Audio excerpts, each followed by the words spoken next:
Alright, what's up everyone? This is Don with Third Creative. This is the walkthrough tutorial video for Make Your Mark Multi-Sport Photoshop template. In this video I'm going to walk you through all of the layers, cover all of the processes, and hopefully cover anything and everything that you might need to know in order to create the best images possible with this design. Today I'm going to be working with the 4x5 vertical. Just keep in mind that most of these layers and the steps and processes are going to be the same across the board. We will also take a look at a few specific things with the horizontal files towards the end.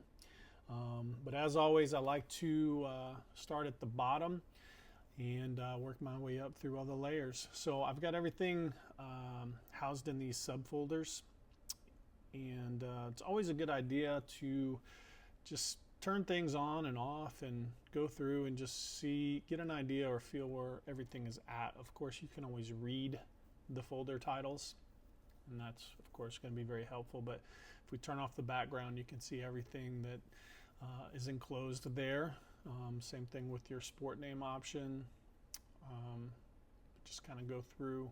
We've got a hide feet option, so if you turn that off, you can come up here and turn on a show feet option.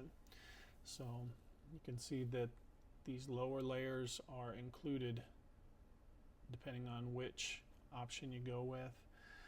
But let's open up this very bottom background layers folder and just work our way up. At the very bottom we have an option to change the background color. White looks really good with this, but you can go with a different or a darker color scheme. Just double click in this box here to get your color picker, and you'll just use the slider and you can just kind of pick the color that works for the team that you're creating for. Very simple. Next we have large background scribble. So if I turn that off, you can see it's just these two large scribbles that are a different color than all of the other scribbles. So to control the color, I have a gradient overlay, and that's why it's a little lighter towards the center, a little darker towards the outer edges. Adds a little more dimension. I like that. But if you don't want to create your own gradient, or if you don't already have one, you can just click this color overlay. Looks like it's set to white, but you can set it to the color that you want. You can kind of get an idea. It's a little, just looks a little different, a little flatter.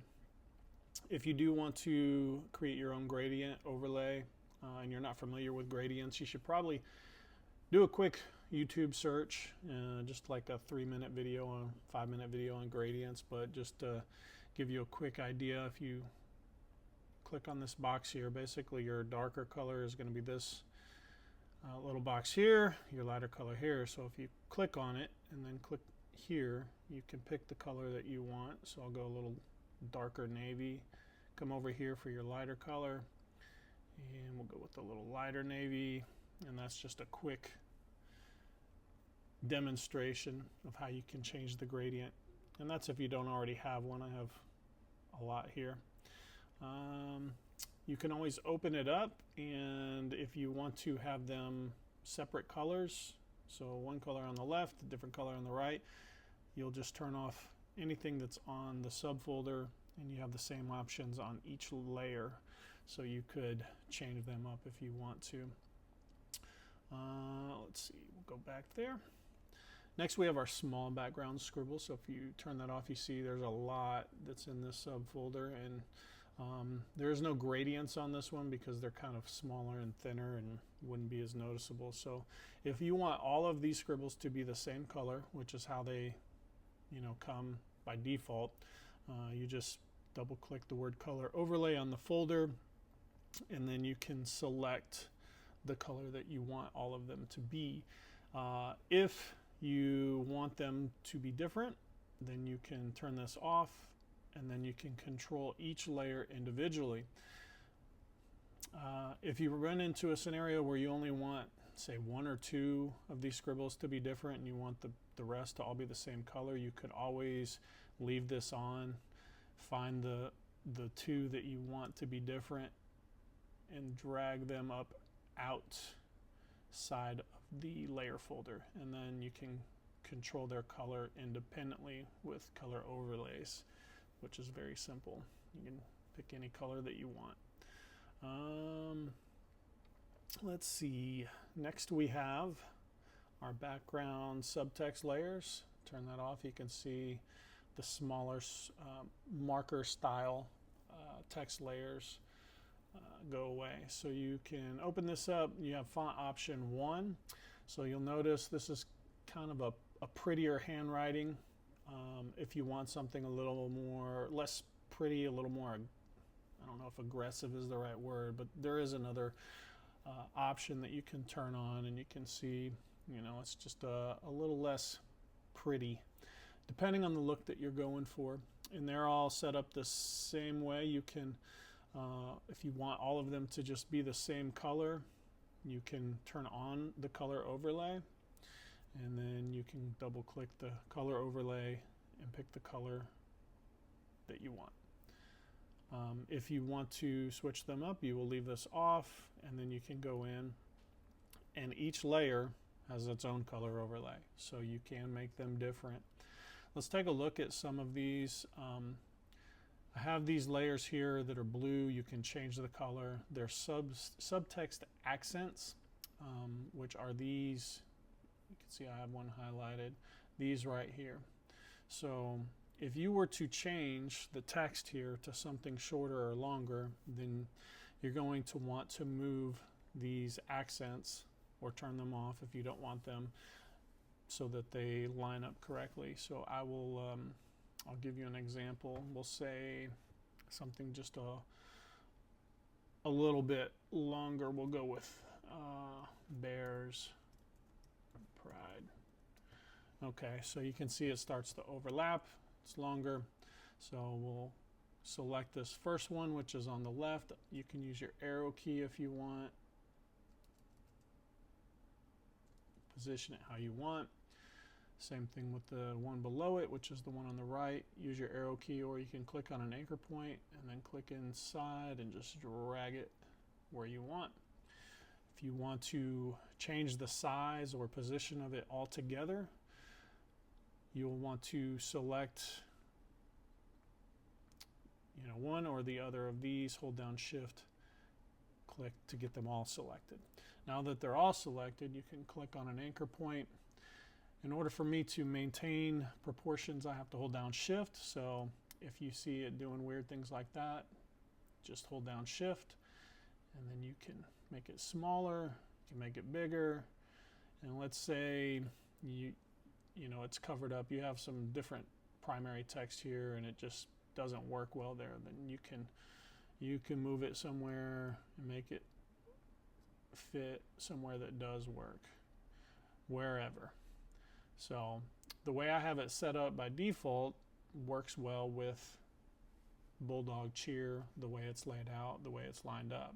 But in all likelihood, when I was creating all of my sample images, I was having to scale and move some of these around a little bit, just to make them fit with the new.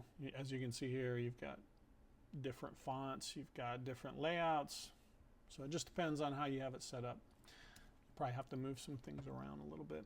So next we have Let's Go, which is up here, which quite often I was actually moving that here to fill this space, and I would make it bigger and position it, because we don't always have the team name small and the sport big.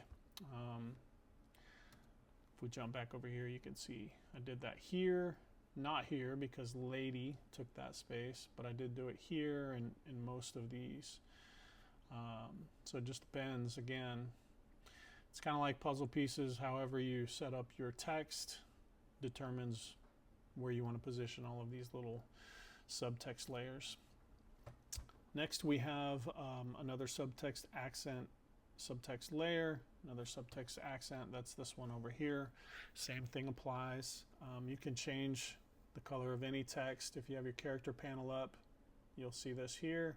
You can change the color of any of the text there, or if you double click the letter T here to highlight your text, you'll get an option at the top here. So you can pick a color that way. With these in blue, they have the color overlay. So again, just double click the word color overlay. You'll get the layer style panel. Click on the color box, pick the color that you want. Let's see, we have down here varsity and year, you can see. And the same thing applies to the alternate font. So if you open it up, you can see you can change what this says if you want to. You could move, let me see, you could move varsity over here by itself, 2024 over here. You just kind of plug them in where they fit once you get everything else set up.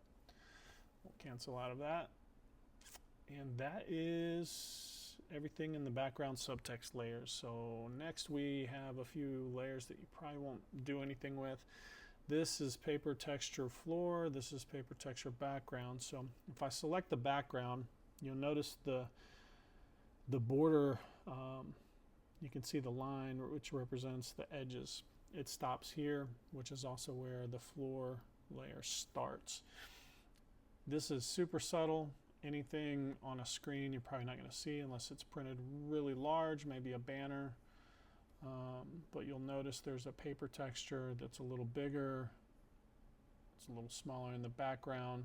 So if you were to go with a show feet option, it's basically represents where the floor would meet the wall.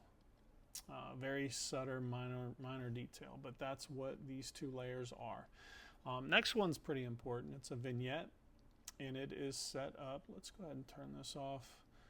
And I'm going to click here. It's a exposure layer. I'm going to click on it, and you can see it's very subtle. It's negative 0.3. But if I bring that down, you'll see what it's doing. And so you can make that darker. It's very subtle. So especially if you have a darker background layer and you want to see like it almost has like a spotlight effect, you might increase that or play with this a little bit. While we're talking about it, if you do go with the hide feet option, you'll notice, you know, this works as like a spotlight on the floor. And it doesn't necessarily look bad if you do the hide feet option, but if you don't want it, you know, to have that little lighter area right there, you can actually move the entire layer down and then click on the top here, bring it up, and you can adjust it like that. So you have some options there. Again, this is a little dark. I think it's, what did I say, negative 0.3 is out of the box default value. Let's cancel that. Well, there we go, got it back. That's everything inside the background layers. Let's take a look at the next folder, which is sport name options. Open it up. Here basically you have three text, or excuse me, font options to choose from. You can mix and match. Let's go ahead and open up the folder above it as well, which is team name options. So I have these labeled as team names because that's what they are by default. However, it may not stay that way. You don't always, may not always want to use this layer for your team name. You may change it to the sport. You may duplicate some layers just depending on what you want to do. But let's go through it. We have this nice script font. If we turn that off, turn on the next one. Here we have a more aggressive kind of handwriting font. And then we have a more traditional sports font. You probably have already seen all of these, but you can just get an idea. I've got, you know, some combinations here. Some of them I left consistent, or like this one. I went with, it's called Point Guard is the font. Kept it there, but with this one I used two.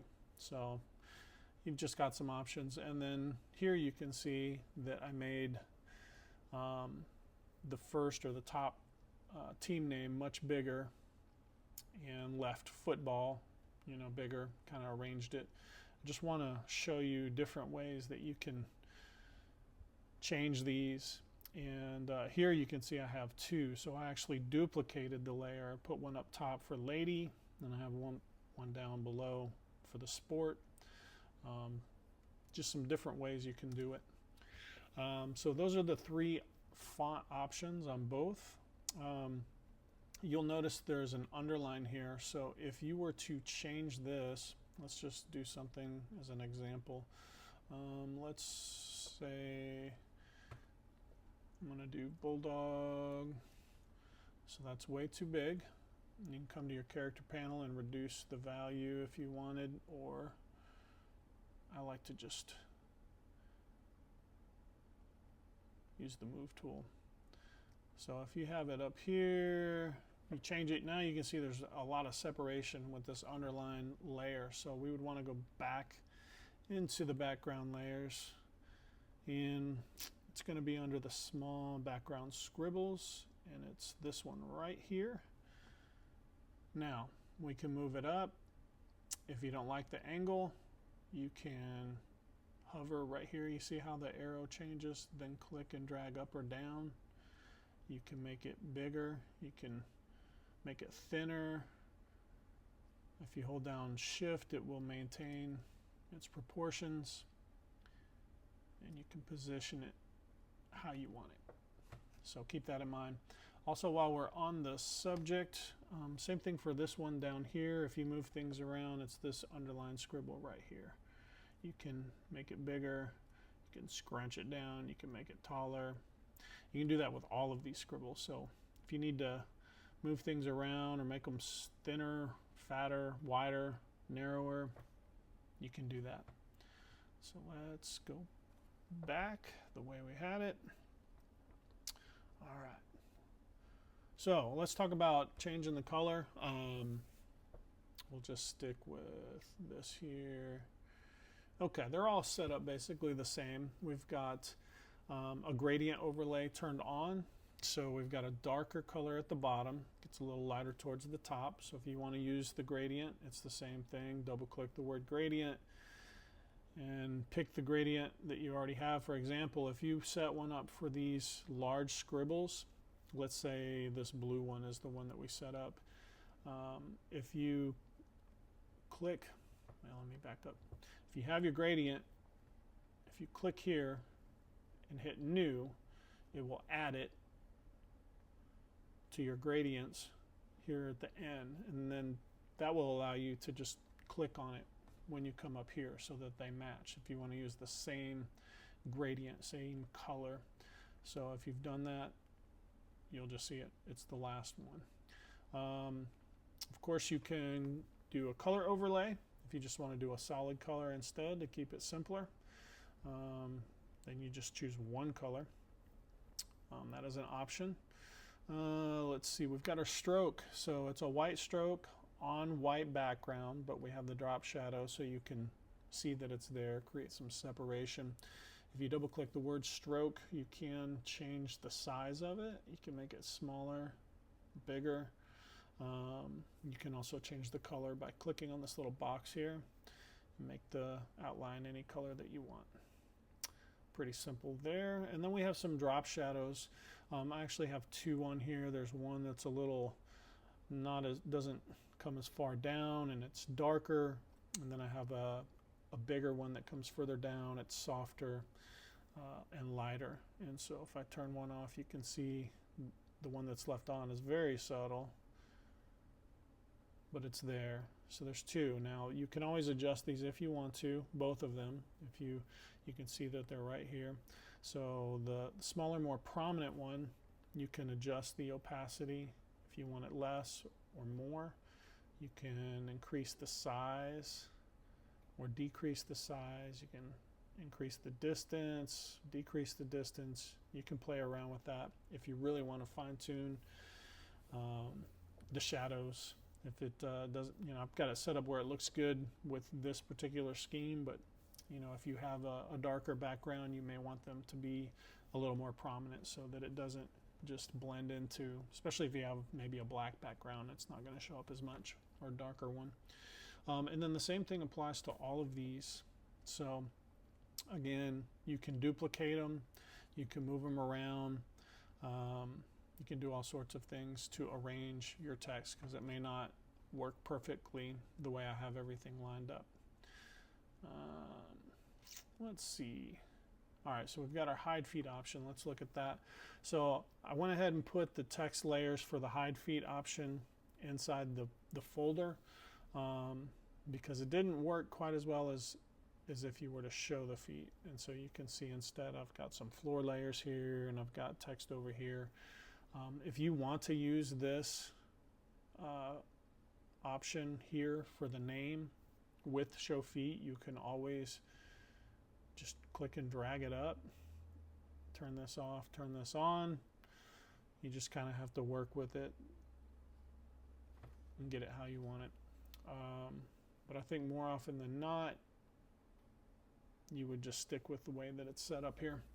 So let's open it up. We've got, if it'll open, there we go. We've got our subject name, and we have our same font options. So you can see everything else is pretty much the same. Actually, they're not controlled with a gradient. It's just a solid color, and they have a stroke and a one drop shadow. So it's a little simpler, but it's all the same fonts. If you are using automation, unfortunately, as far as I know, it's not possible to have first name one color, last name another color. Probably won't be long until somebody figures out a way to achieve that with automation. But if you're doing this on your own and you want to retain the different colors for first and last name, all you need to do is double click the T in this text box to highlight everything, and then you can click and drag to highlight the first name. Here you can select the color that you want, click OK. Now click and drag to highlight the last name, select the color that you want. So that is a manual process that does take time. Not always, but quite often I think that it looks better, but again, it's not automation friendly, so it just depends on what you're trying to do and what your priority is, speed and efficiency, or if you want to add a little extra touch. But that question comes up, I wanted to cover it. Otherwise, if you just type in a new name, let's see, it will just stick with the color of the first text character. And that's how automation would treat it. Let's see. Down here we have subtext. So we've got your classifications. You can change these to say something different if you want to. Changing the color is the same. It's up in this little box, or if you double click on the T, you can change it up here. But we have a regular green, which is it's called highest praise, is the prettier handwriting, and the more aggressive one is down here in this seafoam green, which you can see here. So it just depends on which option you want to go with. Let's see, now we have our large scribble behind name. So you can see it's orange. It's just a color overlay. So you can change it to anything. You can also, if you want to, click on any of these anchor points. You can make it bigger, you can make it wider, you can make it thinner, you can rotate it, you can adjust it if you need to. And then there is a scribble underline, which is black here. Same thing, you can change the color to anything. I think that's it for, well, of course, we have our subject folder. Yeah, let's touch on that. So this is where you would place your subjects to hide feet. So you would scale and position them. Their legs fade to to 0 opacity by using a gradient layer mask. So if I hold down Shift and click here, you can see it turns the mask off. So this is where you get the fade to the background. This is a very common question that I get, because they may arrange things and then something is showing through their legs behind them, or they want it to be higher, they want it to be lower. So there's a few things you can do. The easiest is probably just to click on this chain link here to unlink or unlock it. And with your move tool, you can see that you've got these anchor points. And so I could do a few things. I could click on this bottom one and drag it down or drag it up. Now, by doing this, it does stretch it out or kind of crunch it. So it becomes more gradual the more you come down. So just keep that in mind, but that's probably the easiest way. Of course, you could also just drag it, the whole thing up and down, but as you'll notice, you'll start to lose. If you come down too much, you'll start to lose that at the top. It'll mask it out, which you don't want. So the other way is to select the layer mask, make sure it's selected, come to your gradient tool, make sure you're on your gradient tool, and make sure you're working with black to white or white to black. And again, with your layer mask selected, you can click and drag. You can hold down Shift to keep it straight, and you can adjust it. Come down, click on the black one here, drag it down. You can adjust it however you want if you want to recreate your own mask. So those are two ways to deal with that if that comes up. Now I think we've covered everything that's in this hide feet option. Let's take a look at the show feet option. So we'll open it up, turn it on. We've turned off the hide feet option. So lower text layers, we'll look at that. It's pretty simple. Again, we have the two different font options. So the prettier font, highest praise, is the green label, and then the Seafoam is a more aggressive font, which we call, what is it? Lush. So you can see that you just select which one that you want. It's very simple. Change the text color to what you want. Pretty simple and straightforward. Then we have a scribble underline that is not down here in the background layers. That's the one that you'll see right here under the word sophomore, and you can change the color by clicking on the word color overlay. And then of course we have our subject images show feet. So let's take a look at that. I have a sample subject, and we're going to zoom in a little bit.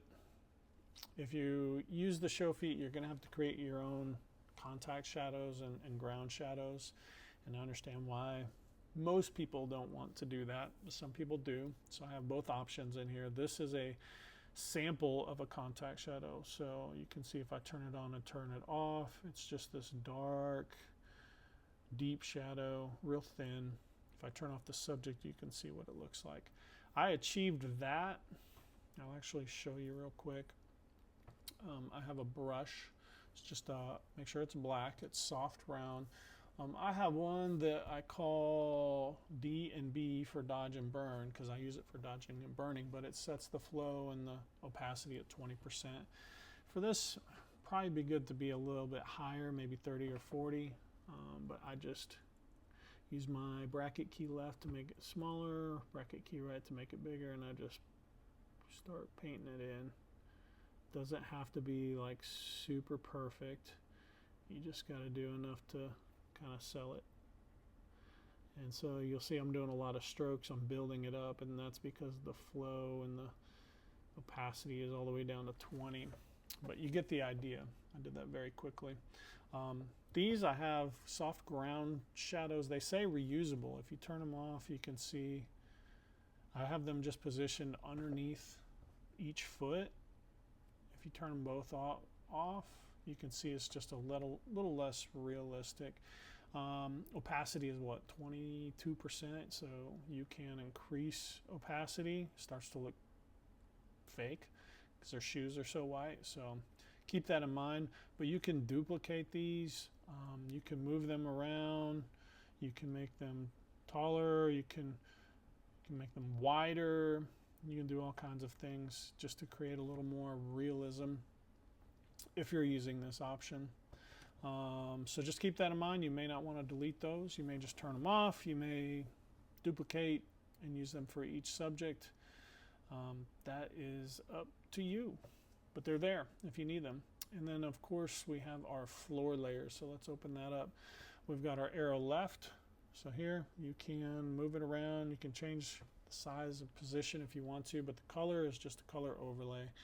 We've already talked about that on the other, so I won't demonstrate.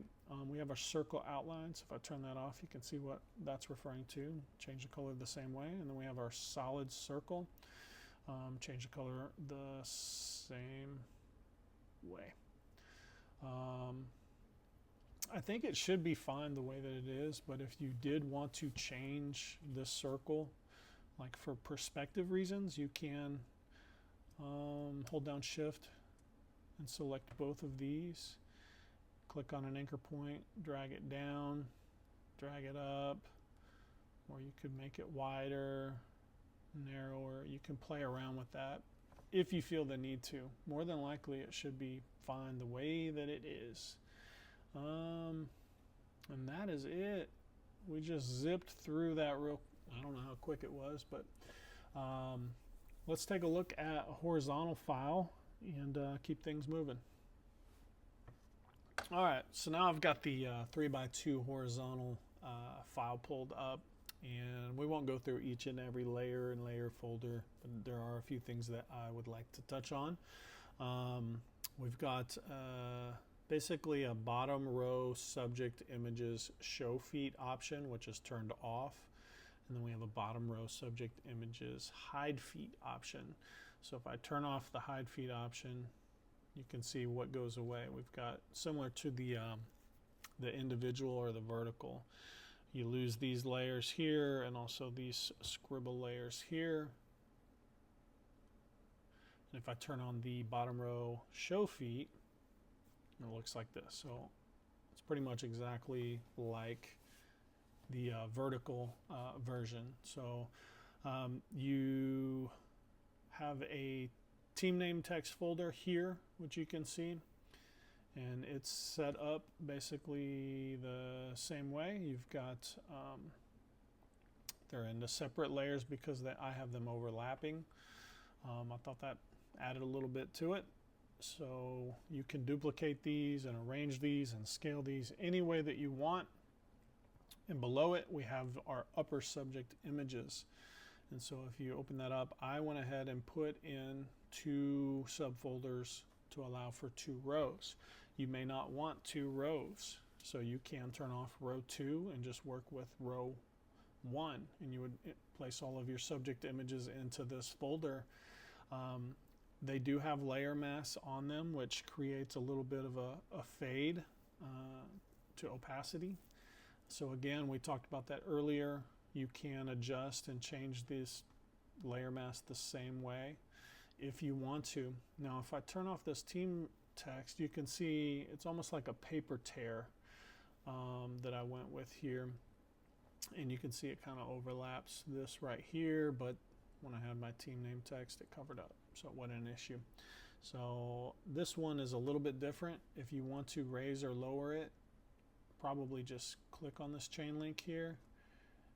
And if it's just a little bit, use your arrow key up and down. If it's a lot, click on an anchor point, hold down Shift, and just click and drag up and down to wherever you need it to be. You can adjust that. So let's turn on this, and it just depends on the size of the team that you're working with, but you can do a few things. Now if we jump back over to my sample images, you'll notice I did a few different things. Like here you can see that I turned off the second rows completely and just filled that space. And you can have hide feet option down here. This one happens to have the show feet option. Then you can also see here I did multiple rows at the bottom without any rows at the top.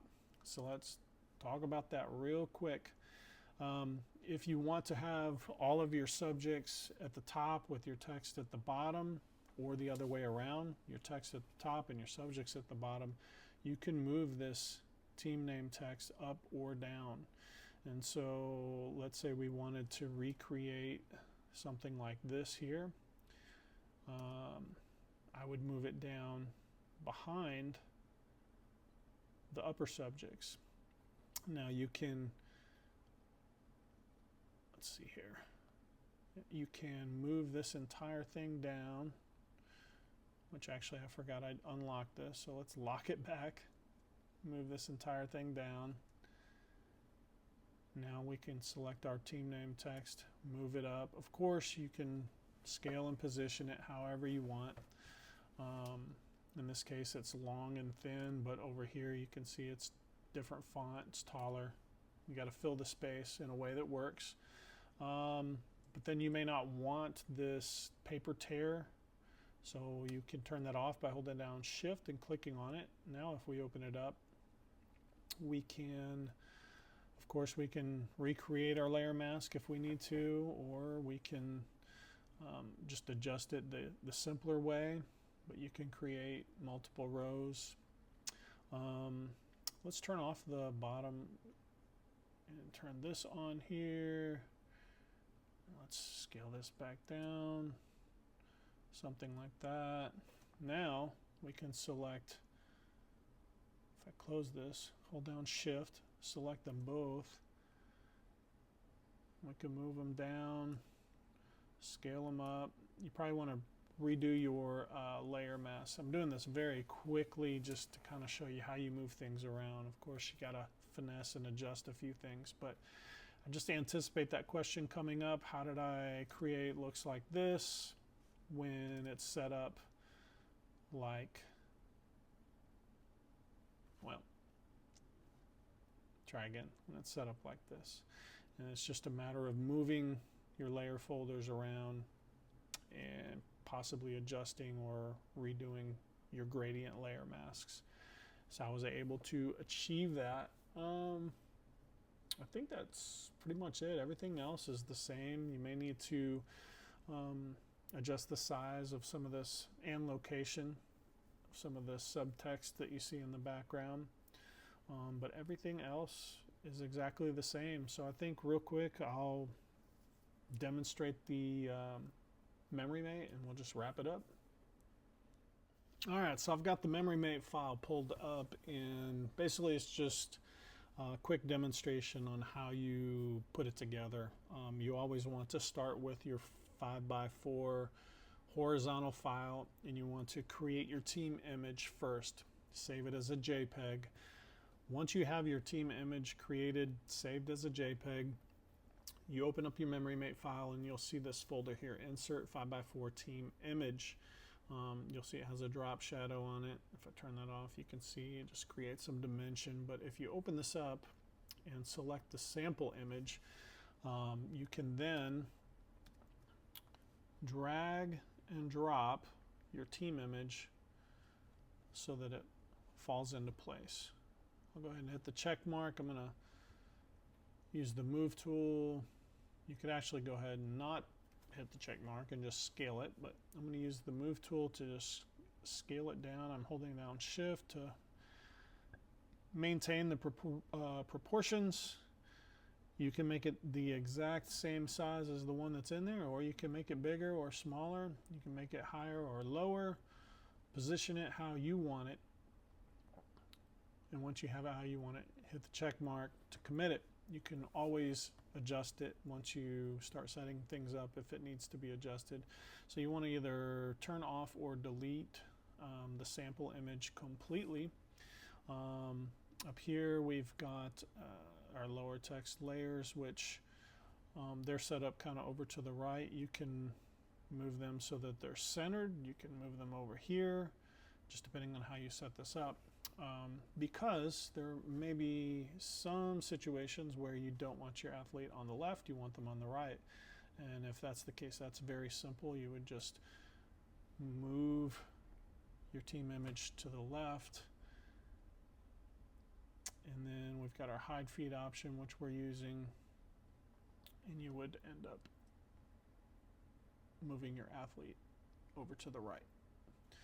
And that's when you would want to consider changing the position of the lower text layers, so centered or however you want it. So you have left oriented, or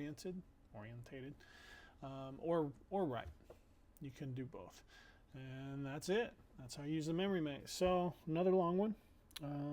But again, I hope that I've covered anything and everything you might need to know. And if I didn't, just shoot me an email at don@thirdcreative.com.